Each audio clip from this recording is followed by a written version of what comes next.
guys, it's Krista from Playing with a Purpose, and today I'm going to talk to you all about journal time. If you're new here, my name is Krista and I'm a childcare provider for up to 5 children, and on my channel you'll find tips and tricks, all things related to childcare, shopping hauls, and the odd family vlog. A couple of weeks ago, I had a subscriber ask me what I do for journal time. And I just wanted to show you some of the things that we've done.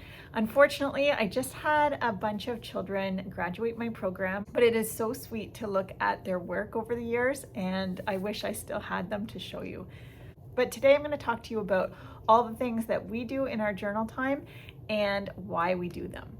There's a couple of reasons I love to work in journals, and one of the reasons is because you can see how the children develop over time.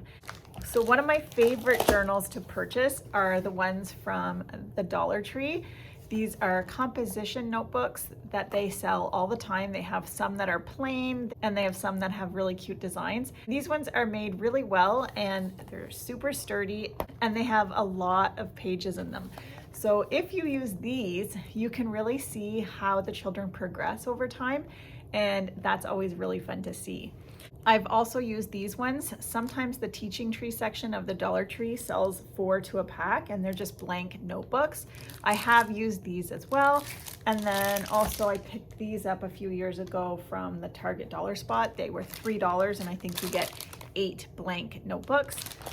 So it doesn't really matter what you use, but I do like these ones just because they're sturdy and they have a lot of pages in them. So it's fun to see how they progress over time. So I thought I'd show you some of the things I've done over the years. This is my journal from a long time ago. Sometimes I like to journal along with them. A couple of years ago, we did a book study and we talked about all different types of books and we read The Dot. And for journal time, we just made a whole bunch of circles. And so I sit down with them. So as I'm journaling, I'm talking about what I'm doing with the children. I might color one of my circles in, or I might make a big circle, or I might make a smaller circle, or I might put a circle inside of a circle. So as I'm journaling, I'm talking to the children. Another day, I gave them all rulers and I showed them how to use a ruler and we made lines. Another day, we made zigzags. Another day, we made happy faces. And then again, when we were doing the book study, I drew Pete the cat. This was super fun. And all I did was talk about the character Pete the cat. So I said, what color is Pete the cat? And then they all said blue. So I made the shape of Pete the cat's head. And then I said, what shape is Pete the cat's ears? And so then I made some ears. What color is Pete the cat's eyes? Really, we just talk about what we see. And so it gives the children observational skills, but it's a great way to help the children understand that print has meaning. When we read Pete the Cat's Groovy Buttons, we made some buttons. Another way you can use your journals is if you're trying to teach them letter formation. So a fun way is, my name is Miss Krista, and so I made a K, and we do rainbow writing. I'll first write their letter, and then I just ask them to trace it with all the different colors of the rainbow. Sometimes I bring my journal to circle to introduce what we're gonna do. And so when we were learning about plants, we talked about what plants need. And I love my circle time to be interactive so that children can stay engaged. And so we talked about how plants need soil, plants need water, and plants need the sun. And then as I'm talking to them, I'm also drawing, so that's super fun. Here's another day where we talked about the parts of a flower. We talked about the seed, the stem, the leaf, and the flower. One time after I got back from vacation, we were doing our journal time and I talked to the children about what I did on vacation. And so this is a picture of my trip to Mount Mansfield. So I talked about all the family members that were with me, and I drew a mountain, and then I said there were a lot of trees on the mountain, and this was a road that we had to drive up to get to a parking lot before we could start our hike. And the children were super engaged. They asked lots of questions, and it's just a fun way to talk about what we have done on our vacation. Don't mind my drawing. I have never been an artist, but my children don't mind. And we actually stay at a timeshare at Trapp Family Lodge for our vacation. And so there's a whole bunch of guest houses, and then there's a main hotel. And so I talked to the children about how there's a giant hotel where I stay, but we stay in these little cabins, which are called guest houses, and how there's different roads that we can walk to get to a big pool where we like to swim. So the children really just love to listen to what we're doing. And there was another day that I said that I went on a hike, and I was trying to explain to them that I went to a neighboring town where a lot of my daycare children live. And so in order to explain that to them, I talked about different surroundings that were really familiar to them. So one of my children live on a house really close to a rec path, and she also lives fairly close to a school. So I knew that she would understand these landmarks. So I drew the school with a flag, and then I drew a parking lot where we parked our car, and then a lot of trees, and then the path where we walk. And there's a big park that you can get off to play at when you're on this rec path. So I talked about how I was near Emma's house, and I was with my daughter, and we went for a long walk on the rec path. And I talked about how we passed Emma's brothers and sisters' school, and how we parked our car, and how we went for a walk near Emma's house, and then we passed the big park. So this is just a really fun way to talk to the children about what we're doing, but also have them understand that what we draw and what we print has meaning. Other ways we like to use our journals is just tracing lines. So for this, you just add different lines. You can make squiggly lines, zigzag lines, straight lines, and then the children just practice tracing the lines. Another way is to just have the children practice making vertical lines. I had a couple of children that absolutely loved journal time, and so we did it a lot back then. So we did all sorts of things. So this one was practicing patterns, so blue, pink, and then I added in a letter, so a pink K, an orange K, and then I did circles, and then I did zigzags. The little girls that I had absolutely loved journal time, and so we did all sorts of different things. Like I said, I'm no artist, but the children always seem to understand what I'm drawing.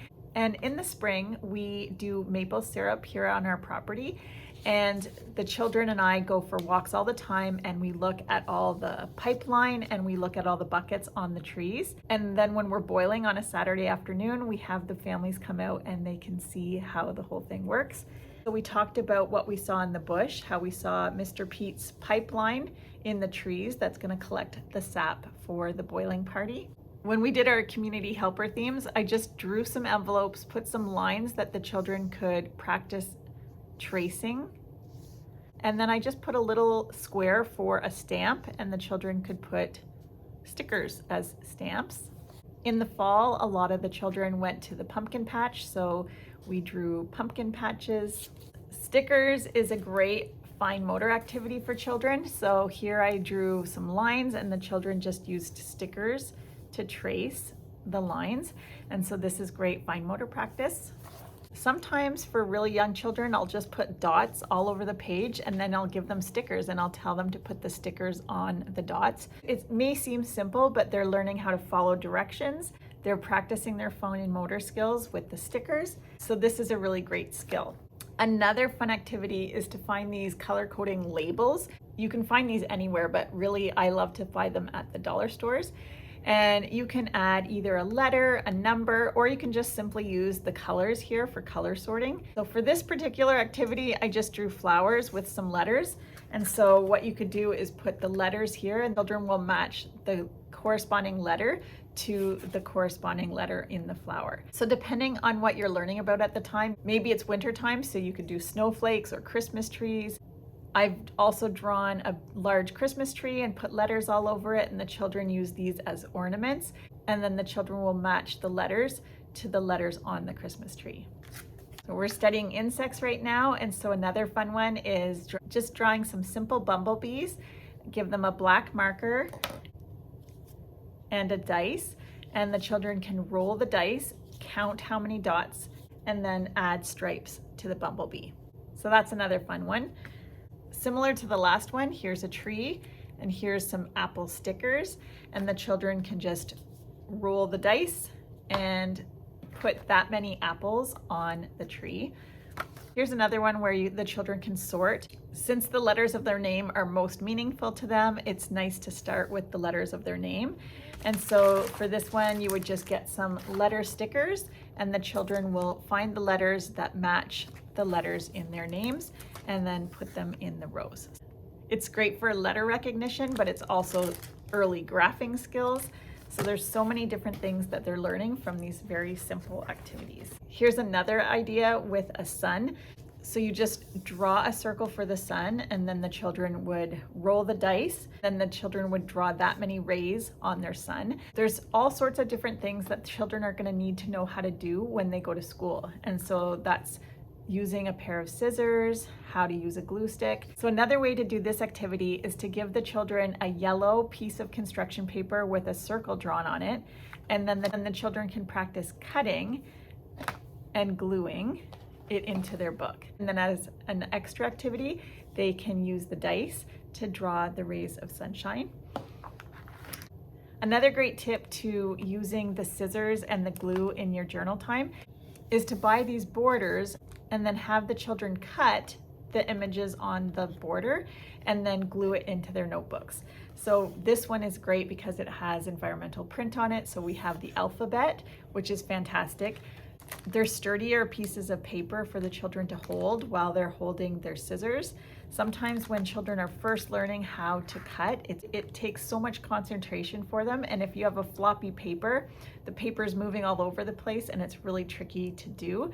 And this is the perfect amount of space for them to practice cutting.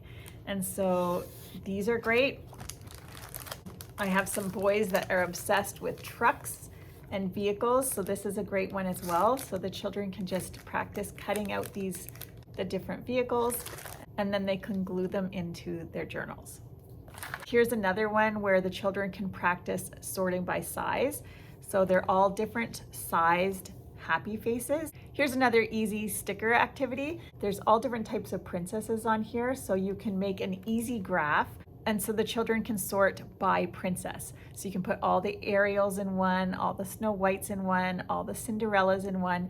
So this is a super fun activity, but they're also learning all these new math skills by sorting by attributes. The Dollar Tree has a good selection of stickers. I always look for these ones at the Dollar Tree because there's a lot in each package.